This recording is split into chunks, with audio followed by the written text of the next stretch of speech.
Bienvenidos, estimados estudiantes, a la clase virtual de matemática. El tema que se va a ver hoy es medidas de dispersión. El objetivo es comprender e interpretar la variabilidad de los datos a través del análisis de las medidas de dispersión, permitiendo evaluar riesgos y tomar decisiones acertadas donde el promedio resulta insuficiente. Las medidas de dispersión van más allá del promedio. El promedio, por ejemplo, de unas ganancias, solo es un número, pero oculta una realidad, y es la estabilidad. La dispersión es comprender esa variabilidad. Habrá días en que en un emprendimiento se venda poco, se venda más, pero el promedio me indica el centro, mientras que ese más y ese menos me indica qué tan bueno o qué tan malo ha sido el día de trabajo. Pero si ese dato se aleja, ahí vamos a tener inconvenientes. Entonces es crucial conocer la dispersión para gestionar riesgos y planificar el futuro. No solo el promedio me sirve también la dispersión. Veamos un ejemplo que es el dilema del turista. ¿Por qué la media no es suficiente? El problema es el siguiente. Un turista de 1,80 m no sabe nadar y quiere pasar un río a pie. Entonces consulta la profundidad con el guía local. Y aquí se va a tener dos escenarios. El primer escenario es que, como él mide 1,80 m, el guía le dice que el promedio de la profundidad del río es de 1,5 metros, que existe una profundidad mínima de 1,4 metros y una profundidad máxima de 1,6 metros. Esto le sirve al turista para saber si puede o no puede pasar, y efectivamente puede pasar el río, ya que ninguna de estas medidas supera su altura. Ese es el primer caso, donde las medidas de dispersión en este caso no se alejan del promedio. El caso 2 es, el turista sigue con su misma altura, el promedio sigue siendo 1,5, pero el guía le dice que hay una profundidad mínima de 0,5 metros, de medio metro, pero hay una profundidad máxima de 2,5 metros. En este caso, podemos observar que hay una profundidad que supera su altura. Eso quiere decir que si llega a esa profundidad, estaría en riesgo de ahogarse.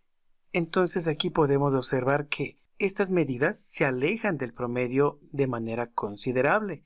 Entonces de esa manera se analiza si los datos están cerca del promedio o se alejan mucho. Como conclusión, entonces, las medidas de dispersión bajas permiten tener un cierto número de seguridad, mientras que las medidas de dispersión alta crean una incertidumbre, un riesgo vital en casos extremos. Veamos otro ejemplo. Tengo un negocio de bebidas y se ve que al momento de llenar cada frasco comienza a haber una variabilidad. No tengo el promedio que necesito, por ejemplo, medio litro. Entonces aquí estoy teniendo un problema de estabilidad. Pero esto me sirve para poder controlar a la máquina, si es que es una máquina, o a los empleados, si es que son empleados, de tal manera que aquí se tenga una dispersión prácticamente nula. Es decir, todos los envases deberían tener el mismo valor. Con eso nosotros tenemos ahorro de costos y evidentemente ganancias. Si yo fabrico paletas, en este caso de chocolate, la paleta óptima promedio debe ser 50 gramos, pero puede fallar con 1 gramo tanto para arriba como para abajo. En este caso esa variabilidad no afecta mucho, ya que estamos hablando de 1 gramo. Pero si ya estamos hablando de que una paleta tiene 40 gramos o otra tiene 60 gramos, ahí sí está afectando a mi negocio. Entonces, eso se llama la dispersión. Ver si los productos cumplen o están cerca del promedio o se alejan. Comencemos con la primera medida, que es el rango, también llamada amplitud.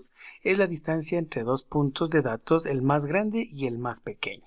Necesitamos saber cuál es el dato mayor, cuál es el dato menor, y debemos restar eso y ahí tendríamos esa distancia que separan esos dos datos. Ejemplo, en ventas, si el lunes vendí $40 y el sábado vendí $120, eso significa que hay un rango de 80 entre la medida del lunes y la medida del sábado. Interpretación: un rango muy grande indica que el negocio es inestable. Hay días muy buenos y hay días muy malos. Eso no me permite predecir si tengo que preparar más producto o no. La otra medida es la desviación estándar, que es la distancia desde el centro. Esta medida indica qué tan lejos estamos del promedio. Los puntos, qué tan lejos están del centro. Si los datos están agrupados, si están todos los datos cerca del centro, tenemos una estabilidad y podemos predecir qué va a pasar.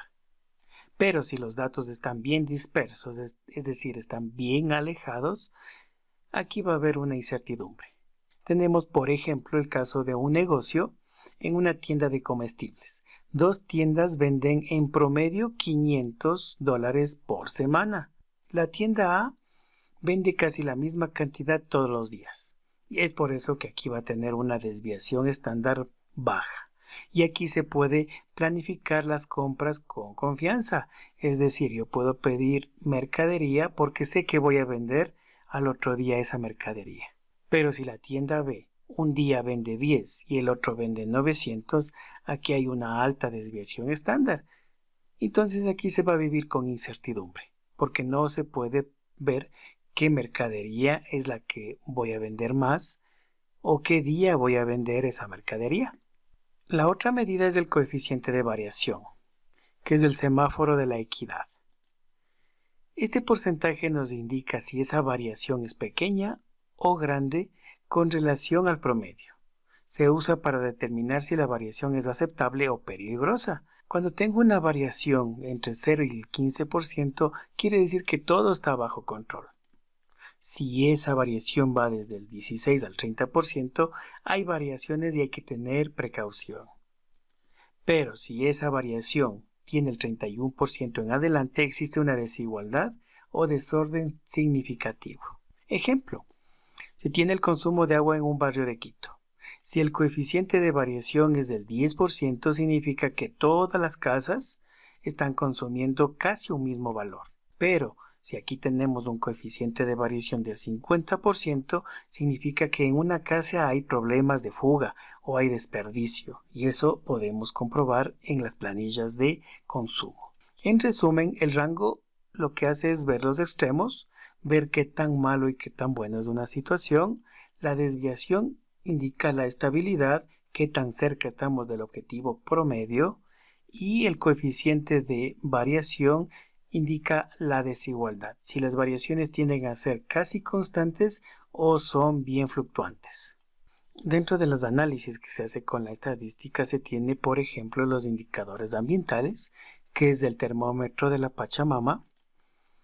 Estos datos miden el estado y calidad de los recursos naturales, el aire, el agua, el suelo y el impacto de actividades humanas en el ecosistema.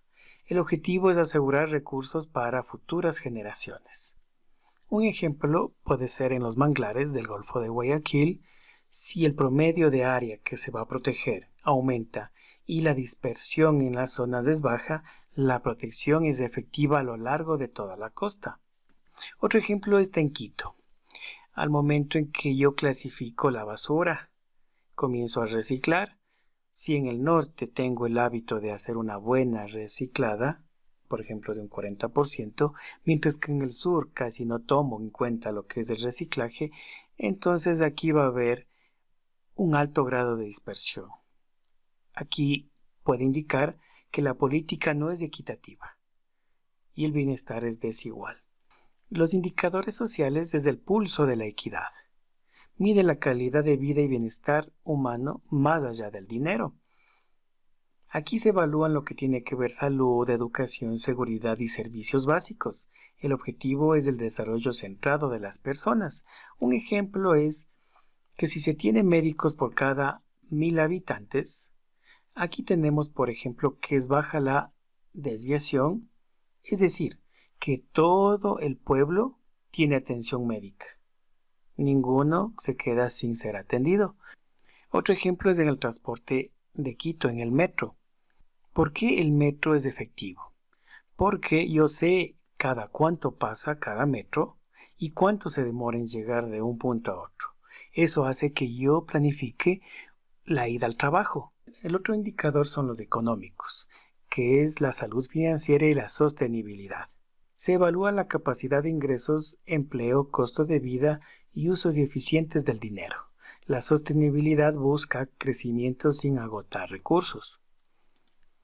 Un ejemplo se tiene en la agricultura. Si el gran exportador y el pequeño productor tuvieran las mismas oportunidades, significaría que el precio debería ser para los dos el mismo. Con eso se tendría una equidad y un precio justo. Otro ejemplo es la energía en Quito, en el centro histórico, por ejemplo.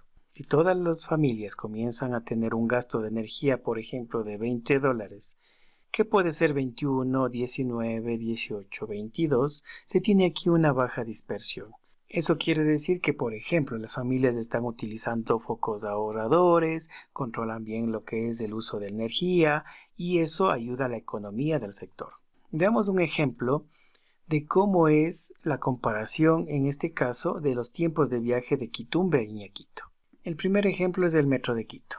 En promedio se demora en viajar 34 minutos y se tiene una desviación estándar de 2 minutos. Eso quiere decir que en unos viajes se demorará 34 minutos y en otras 36 y en otras 32. Eso indica esa dispersión. Que se va a demorar pueda que más 2 minutos o menos 2 minutos. Esto me ayuda a tener un sistema confiable y me permite planificar los viajes. El otro escenario es un bus convencional. Si en promedio el bus se demora en el mismo trayecto 60 minutos, pero hay una desviación de 25 minutos, eso significa que un día me demoro 35 minutos y en otro día me demoro 1 hora 30. Esto va a generar estrés porque no sé a qué hora salir para llegar puntual a ese lugar. Y esto afecta a los horarios, en este caso de viaje. Otro ejemplo está también en la recolección de basura por vecindario. Hay una comparación entre recolección entre contenedores y sin contenedores. Si yo tengo contenedores, por ejemplo en la Carolina, los que recogen la basura no se van a demorar mucho en recoger estas basuras. Va a ser un poco más organizado y la calle va a estar más limpia. Hay una baja dispersión ya que estos contenedores me permiten organizar de mejor manera lo que es la basura. Pero cuando no tengo contenedores, la gente a veces lo acumula en una sola esquina. Es decir, ahí lo acumulan la mayoría de basura y aquí viene el problema a veces de los perritos que destruyen las fundas, lo riegan y cuando viene el recogedor de basura pues solo coge lo que está reunido y muchas veces queda sucia las esquinas. Entonces aquí se puede ver cuál es la diferencia entre tener un contenedor y no tener un contenedor. Todo esto tiene que ver con esos factores, en este caso sociales, económicos y ambientales. La tarea de la semana, que es del 25 de mayo al 31 de mayo, es una tarea tipo cuestionario que debe realizarlo. Eso es todo, estimados estudiantes, que les vaya muy bien.